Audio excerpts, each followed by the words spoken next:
কেন বারবার ট্রেন দুর্ঘটনা, কেন তা আটকানো যাচ্ছে না, নিরাপত্তায় গাফিলতি কিনা, এই নিয়ে আমরা প্রশ্ন তুলছি বারবার। আর জনগণ কি বলছে সেই বক্তব্য তুলে ধরছি।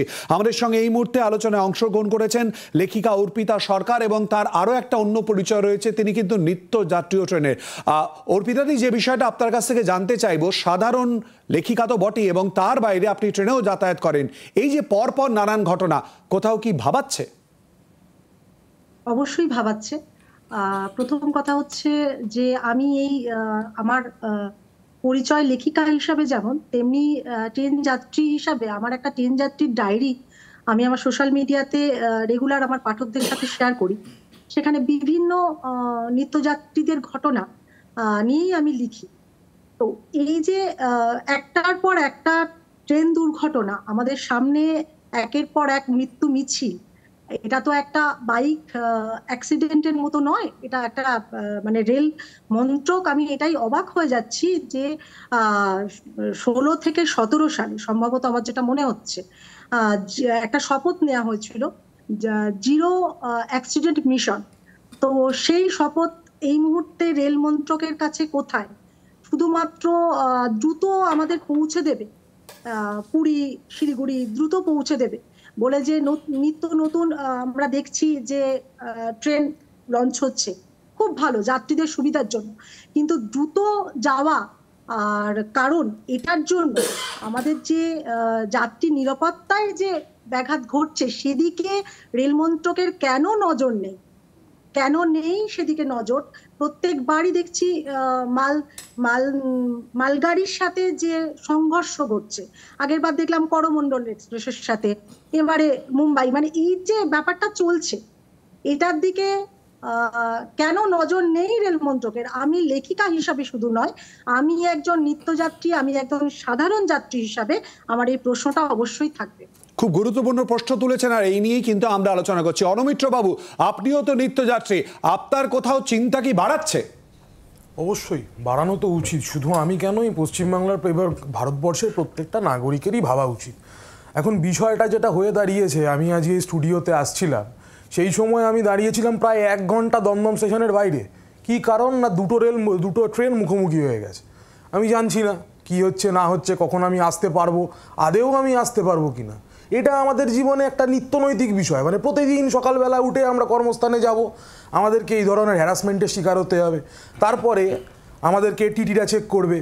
যারা রেলওয়ের টিকিট না কেটে ওঠেন তাদেরকে অবশ্যই, আমি বলছি, রেলওয়ের টিকিট না কেটে অবশ্যই ওঠা উচিত না, কিন্তু কথা হচ্ছে এখন পুলিশ যখন থাকবে, পুলিশ চোর ধরবে, কিন্তু তার সাথে সাথে একটা সঠিক ব্যবস্থাও তো করে দিতে হবে। এমন যাতে না হয় যে পুলিশ ধরলো, আমি 10 টাকা দিলাম, তারপর পুলিশ তারপর আমার সাথে আবার বন্ধু হয়ে গেল। বিষয়টা এরকম না। ক্রাইমটা ক্রাইমের মতোই থাকবে, কিন্তু যে অ্যালটমেন্টসগুলো থাকা উচিত সরকারের দ্বারা, সেই অ্যালটমেন্টসগুলো থাকাটাও খুব দরকার। এখন আজকে সকালবেলা আমি দেখছি কোথাও নজরদারি নিয়ে প্রশ্ন তুলছে। অবশ্যই আমি আপনাকে পুরো উইথ ফ্যাক্টস বলছি। 2.7 লাখ ভ্যাকেন্সি রয়েছে এই মুহূর্তে ইন্ডিয়ান রেলওয়েতে। সেইখানে 1.7 লাখ সেফটি ক্যাটাগরিতে ভ্যাকেন্সি রয়েছে। যেটা ভারতবর্ষে এই যে দ্রুত একটা গাড়ি চলছে, আমরা খুব কম টাকায়, খুব কম পয়সা খরচ করে এক জায়গা থেকে আরেক জায়গায় খুব কম সময়ের মধ্যে পৌঁছে যাচ্ছি, এবং এই সময়টা যত কম হচ্ছে আমাদের লাইফের রিস্ক ততটা বেড়ে যাচ্ছে। আমি শুনছিলাম একটু আগে আপনাদের প্রতিনিধিরা বলছিলেন 120 কিলোমিটারের বেগে মালগাড়িটা গিয়ে ওই প্যাসেঞ্জার ট্রেনটাতে ধাক্কা মেরেছে। এটা একটা ভাববার মতো বিষয়। 120 kilometre is not a matter of joke. এবার সেই জায়গায় দাঁড়িয়ে যখন ভারত সরকার এই ধরনের একটা গাড়ি চালাচ্ছে এবং সাধারণ মানে মানুষ তার মানে মধ্যে করছে, মানে নিজেদের যাত্রা করছে, সেই জায়গাতে নিশ্চয়ই সেফটি ডিপার্টমেন্টের একটা নজরদারি তো থাকা দরকার। একটা নজরদারি তো রাখা খুব অত্যন্ত মানে আবশ্যক। আপনি একটু আমাদের সঙ্গে থাকুন। নজরদারি নিয়ে প্রশ্ন তুলছেন, সৈকতের কাছে আসবো। সৈকত, গুরুদাস দাশগুপ্ত যখন রেলওয়ে স্ট্যান্ডিং কমিটিতে ছিলেন তখনও কিন্তু নানান ঘটনা ঘটেছে, বারবার করে কিন্তু প্রশ্ন উঠেছে, এখনো প্রশ্ন, কেন, কোথায়, কি কারণ বলে মনে হয়? Gurudas Dasgupta standing committee chairman ছিলেন, রেলমন্ত্রী ছিলেন না। আপনি ওই রেফারেন্সটা মনে করেন, আর আপনি 2010 সালে ঘটে যাওয়া জ্ঞানেশ্বরী ঘটনাটা ভুলে যান। যাই হোক, আমি কিন্তু একবারও রেলমন্ত্রীর কথা বলিনি। না না, আমি স্ট্যান্ডিং কমিটি চেয়ারম্যানের কথা বলেছেন, রেলমন্ত্রী একটা ঘটনা আপনি ভুলে গেলেন। যাই হোক, আমি একটু বলে আমি জানি এটা খুব স্বাভাবিক, 2010 ভুলে গিয়ে গুরুদাস দাশগুপ্ত 2010-এর আগের কথা মনে থাকাটাই খুব স্বাভাবিক। কেন জ্ঞানেশ্বরী কেউ বলছেন না এরকম তো নয়, আমরা যে তথ্য তুলে ধরছি সৈকত, সেই তথ্যতে কিন্তু এই প্রসঙ্গগুলোও আসছে। হ্যাঁ ঠিক আছে, এবার আমি আমার কথা কি একটু বলবো? একদম। প্রথমত বিষয় হচ্ছে গোটা দেশের সরকারটাই আজকে বেলাইন, রেলটা চোখে পড়ছে। দ্বিতীয়ত হচ্ছে এই যে রেলের বাজেট নিয়ে রেল নিয়ে কোনো কথা কেন্দ্রীয় অর্থমন্ত্রী বলেননি। কেন বলেননি? কেন নীরবতা? আমরা নীরবতা দেখলে ভয় পাচ্ছি গোটা দেশের মানুষ। আমরা মণিপুর নিয়ে নীরবতা দেখে ভয় পেয়েছি, আজকে রেল দুর্ঘটনা নিয়ে ভয় পাচ্ছি। তন্ময়দা বলবার সময় বললেন 13 দিনে 7টা অ্যাক্সিডেন্ট।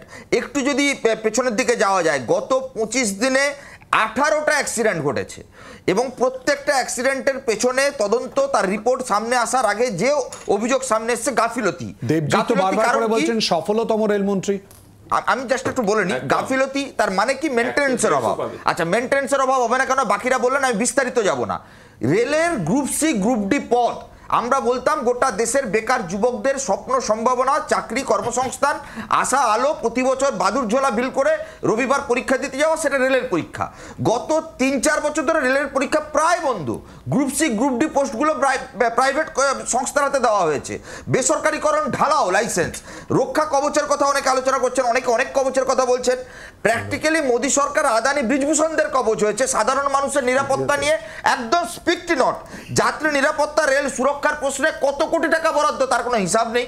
বন্দে ভারতের স্বপ্ন দেখাচ্ছেন, বুলেটের স্বপ্ন দেখাচ্ছেন, আর এই কলকাতা শহরে বসে আমরা আলোচনা করছি হাওড়া, শিয়ালদা এই দুটো সেক্টরে প্রতিদিন নিত্যযাত্রীর অভিজ্ঞতা কি?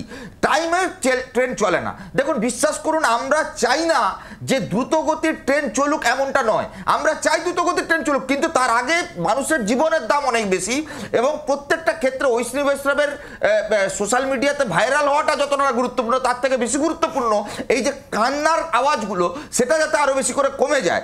আমি লাস্ট যে পয়েন্টটা তুলবো সেটা হচ্ছে সেন্ট্রাল গভর্নমেন্টের একটা ইনফ্রাস্ট্রাকচার রয়েছে। আমরা বরাবর বামপন্থীরা মনে করি, গুরুদাস দাশগুপ্ত যখন রেলওয়ে স্ট্যান্ডিং কমিটির চেয়ারম্যান ছিলেন তখনও আমরা বামপন্থীরা বারে বারে বলেছি, তারপরে বাসুদেবাচার্যও বারে বারে বলেছেন যে পরিকাঠামোগত উন্নয়ন, এবং পরিকাঠামোগত উন্নয়ন মানে ভবিষ্যতের পরিকল্পনা, যাতে আমার ইনফ্রাস্ট্রাকচার ডেভেলপমেন্ট হয়, তার দিকে সরকারের দৃষ্টিভঙ্গি পরিষ্কার হওয়া উচিত। নাকি শুধুমাত্র নির্বাচনকে সামনে রেখে বুলেট ট্রেনের স্বপ্ন দেখিয়ে সেমি বুলেট, তারপর বন্দে ভারত, আসলে গরিব মানুষের কাছ থেকে জেনারেল ক্লাস, স্লিপার ক্লাসের কোচগুলোকে তুলে দিয়ে মিডল ক্লাস সোসাইটি বা প্রাইভেটের দিকে ছেড়ে দিয়ে আসলে এয়ার কন্ডিশন সমস্ত এসি ট্রেন তৈরি করে বাংলার আওয়াজ, বাঙালির আবেগ, জি 24 ঘন্টা।